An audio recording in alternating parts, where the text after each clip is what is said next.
সাইয়েদনা মারিয়াম আলাইহিস সালাম, যার নামে আল্লাহ তাআলা কোরআনে একটা সূরা দিলেন, উনি পৃথিবীতে এমন একজন মহিয়সী নারী, যেই নারীর গর্ভে, যেই নারীর পেটের ভেতরে স্বামীর স্পর্শ ছাড়া সন্তান দিয়েছে কে? সাইয়েদনা ঈসা আলাইহিস সালাম পেটে আসলেন, বুঝতে আরম্ভ করলেন প্রেগন্যান্সির পেইন উঠেছে। হঠাৎ করে পেট থেকে বাচ্চা ভূমিষ্ঠ হয়ে যাওয়ার পরে উনি কাঁপতে আরম্ভ করলেন। ক্ষুধার চোটে খাবার কিছু নাই, সামনে ঝর্ণা, উপরে একটা খেজুর গাছ।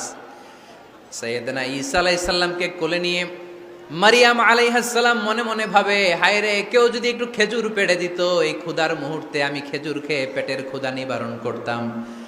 রব্বুল আলামিন মারিয়ামকে উদ্দেশ্য করে আয়াত নাজিল করে দিলেন, ওয়া হুজ্জি ইলাইকি বিজিযইন নাখলাতি তুসাকিত আলাইকি রতবান জানিয়া। কোরআন সাক্ষী, হুজ্জি ইলাইকি বিজিযইন নাখলা, এর মানে হচ্ছে মারিয়াম, কেউ পেড়ে দিবে না, একটু কষ্ট করে হাতটা উঁচু করে খেজুরের ডালা ধরে ঝাঁকুনি মারো, টসটসে কাঁচা পাকা খেজুর নিচের দিকে পড়বে, তারপর তুমি তুলে খাবে। সুবহানাল্লাহ পড়েন।